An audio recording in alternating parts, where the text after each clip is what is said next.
Hello viewers, welcome to my channel. আজ 28শে September 2025। এখন ঘড়িতে 11টা বেজে 47 মিনিট। আমরা এখন মনে গভীর উৎসাহ নিয়ে অযোধ্যার ট্রেনে উঠে গেছি সীতানাথকে দেখব বলে। আজ মহাষষ্ঠী, আর আজকের দিনে আমরা অযোধ্যা যাওয়ার জন্য রওনা হয়েছি। কেননা সারা বছর আর তেমন কোনো ছুটি পাওয়া যায় না, তাই বাবা ভাবলো এই ছুটিটাতে কেননা আমরা গিয়ে সীতানাথকে দেখে আসি। কিন্তু হাজার হোক, মায়ের জন্য কেন যেন মনটা কাঁদছে। অযোধ্যায় কি মা দুর্গা পূজা হয় কি না কে জানে। গুড মর্নিং ভিউয়ার্স, আজ 29শে সেপ্টেম্বর, মহাসপ্তমী। এখন ঘড়িতে 7টা বেজে 1 মিনিট। আমরা কাল সকাল 11টা 45-এ ট্রেনে উঠেছিলাম, আর আজ সকাল 7টা 1 মিনিটে অযোধ্যায় পৌঁছে গেছি। স্টেশনটা এত সুন্দর ভাবা যায় না, খুবই সুন্দর। আমি আপনাদেরকে স্টেশনটা যতটুকু সম্ভব ঘুরে দেখানোর চেষ্টা করছি। তবে একটা কথা না বললেই নয়, এখানে কিন্তু প্রচুর বানর। যদিও বানর এখন ক্যামেরায় দেখা যাচ্ছে না, কারণ বানরের সামনে আমি ক্যামেরাটা লুকিয়ে রাখছি।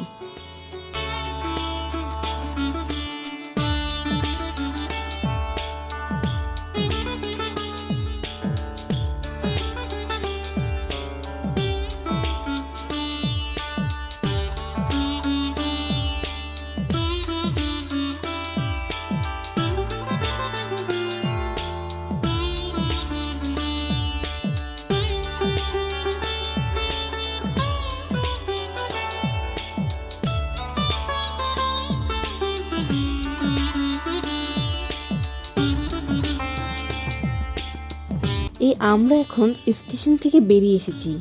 ও মা, সামনে কি যেন একটা প্যান্ডেলের মতো দেখা যাচ্ছে।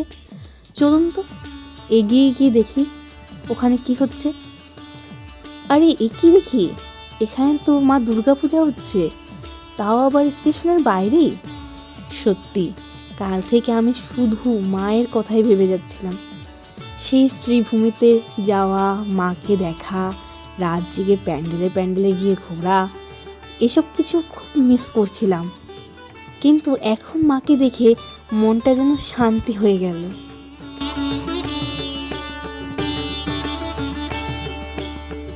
ভিউয়ার্স, আমরা এখন স্টেশন থেকে সোজা হাঁটতে হাঁটতে মা বিমলা দেবীর মন্দিরে চলে এসেছি। ইতিমধ্যেই বানর আমাদের কাছ থেকে পাউরুটি চুরি করে নিয়ে নিয়েছে। কি আশ্চর্য বলুন তো। কিন্তু এখানে এসে শুনছি থাকার জায়গা নেই, তাই আমরা মন্দিরের কাছে একটা হোটেলে থাকার সিদ্ধান্ত নিলাম।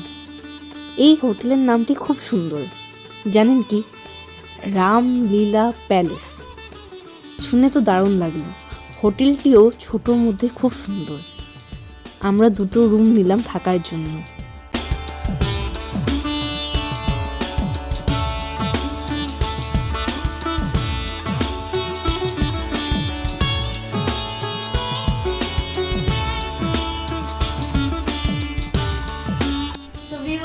আমরা চলে এসেছি অযোধ্যা, আর এই রুমটা আমরা বুক করেছি এখানে। এই হোটেলটার নাম হলো রামলীলা হোটেল। এই হোটেলটা মাত্র এখন তৈরি হচ্ছে, তো হোটেলটা খুবই সুন্দর। আপনারা চাইলে এই হোটেলটা বুক করতে পারেন। এই হোটেলটা খুব সুন্দর, পরিষ্কার পরিচ্ছন্ন, ওয়াশরুমও কোনো সমস্যা নেই, কমোড আছে, খুব সুন্দর, একদম ফ্রেশ। এখানে এসি আছে, টিভি আছে, ইন্টারনেটও আছে। আমরা যাচ্ছি এখন ঘুরতে, সো লেটস গো।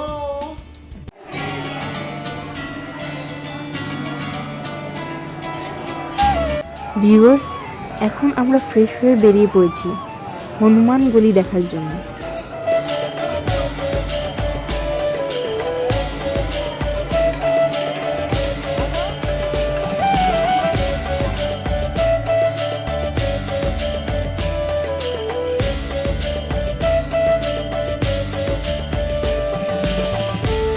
বাপরে, সে কি ভিড় এখানে।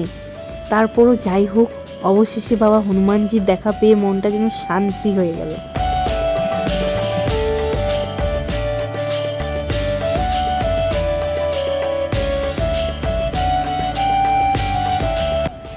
এরপর আমরা পরপর বাকি মন্দিরগুলো ঘুরে দেখে নিলাম, খুবই সুন্দর।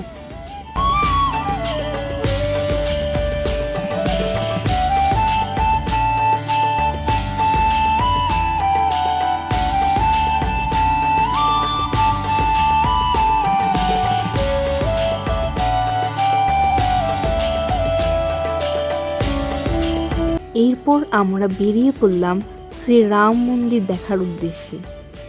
এখানে অনেক রোদে গরমে একেবারে অস্থির লাগছে। এখানে প্রচুর লাইন, মাঝে মাঝে লাইনগুলো ফাঁকা হলেও আপনি একেবারে মন্দিরে ঢুকে যেতে পারবেন না। অনেক ঘুরে ঘুরে আপনাকে মন্দিরে ঢুকতে হবে, তাই অনেকটা পথ আমাদেরকে হাঁটতে হয়েছে।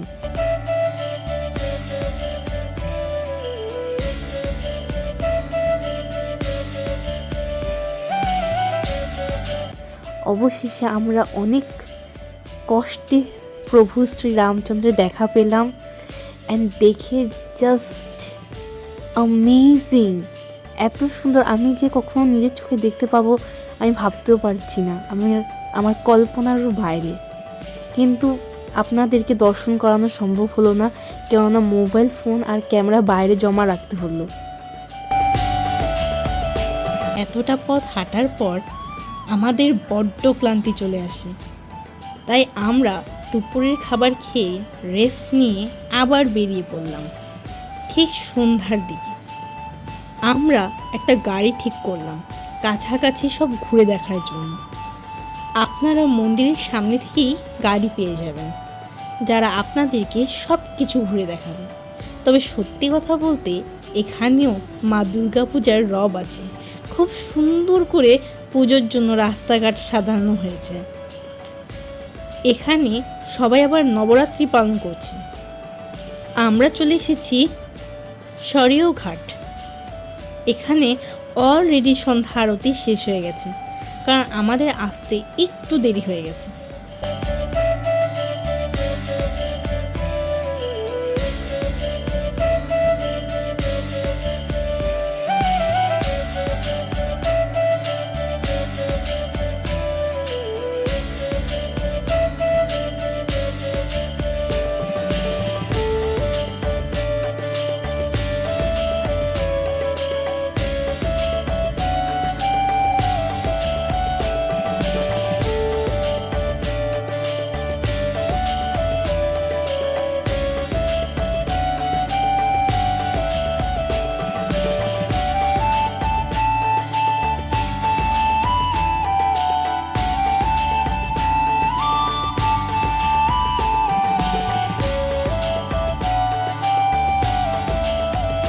কিন্তু এখানে খুব সুন্দর রামলীলা হচ্ছে।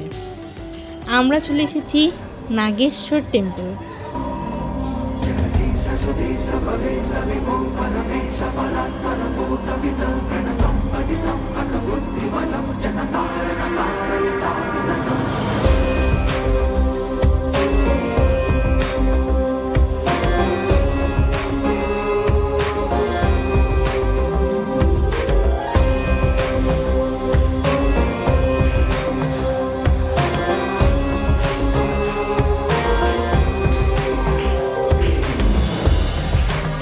খুব সুন্দর এই মন্দিরটা, দেখে খুব ভালো লাগলো।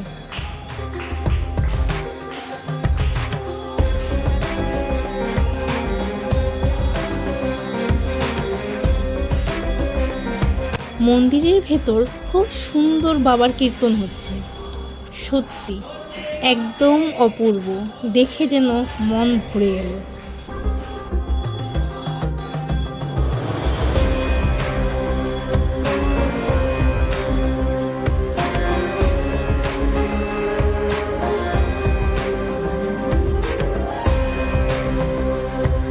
ভিউয়ার্স, এবার আমরা সম্পূর্ণ মন্দিরটা ঘুরে দেখলাম মন্দিরটা কি সুন্দর।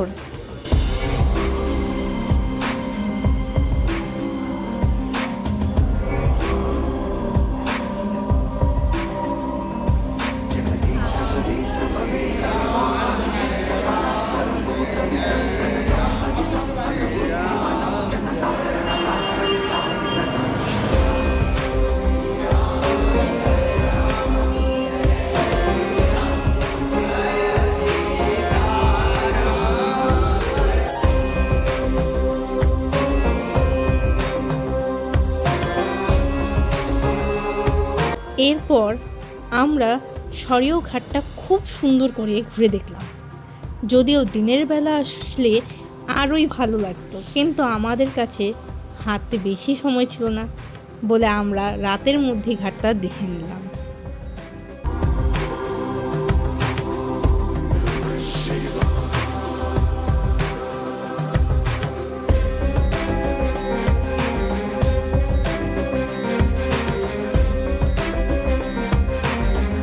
বন্ধুরা, এরপর আমরা চলে এলাম লতা মঙ্গেশকর চক।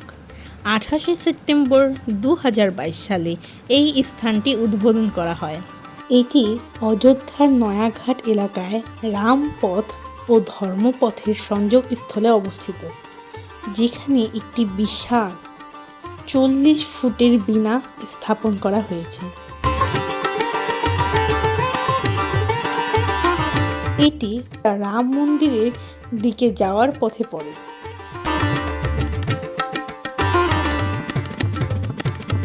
এখানে লতা মঙ্গেশকরের স্মরণে তৈরি 40 ফুটের একটি বিশাল বীণা রয়েছে, যা প্রায় 14 টন ওজনের।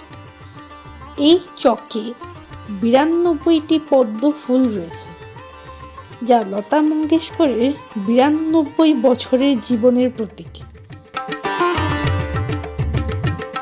বন্ধুরা, এরপর আমরা হাঁটতে হাঁটতে দেখি এক জায়গায় মা দুর্গা পূজা হচ্ছে। কি মজা! দেখে খুব আনন্দ লাগলো। অনেকটা সময় সেখানে দাঁড়িয়ে মার আরতি দেখলাম। এখানে সবাই অবশ্য আমাদেরকে দাঁড়ানোর জন্য বলেছে, বলে আমাদের হাতে একদমই সময় ছিল না। খুব ভালো লাগলো, সবার আপ্যায়নও খুব সুন্দর ছিল। এরপর রাতের খাবার শেষ করে আবার ফিরে যাচ্ছি হোটেলে। তো বন্ধুরা, এই ছিল আমাদের আজকের ভিডিওটি। আশা করি তোমাদের খুব ভালো লেগেছে। কাল আবার মহা অষ্টমী, মনে অনেক টেনশন চলছে। কাল অঞ্জলি নিতে পারবো কি পারবো না কে জানে। অবশ্য মায়ের আশীর্বাদ হলে সবই সম্ভব। দেখি কালকে কি হয়, আর তোমরাও জানতে পারবে সেটা আমার নেক্সট ভিডিওতে। তাহলে আজকের মতো এখানেই বিদায় নিচ্ছি। যদি তোমাদের আমার এই ভিডিওটি ভালো লেগে থাকে তাহলে অবশ্যই এই ভিডিওটিতে একটি লাইক করে দেবে। আর এই ধরনের মজার মজার ভিডিও পেতে আমার এই চ্যানেলটিকে অবশ্যই সাবস্ক্রাইব করে রাখবে। আর হ্যাঁ, বন্ধুদের মধ্যেও বলে দিতে ভুলবে না যেন। জয় শ্রীরাম।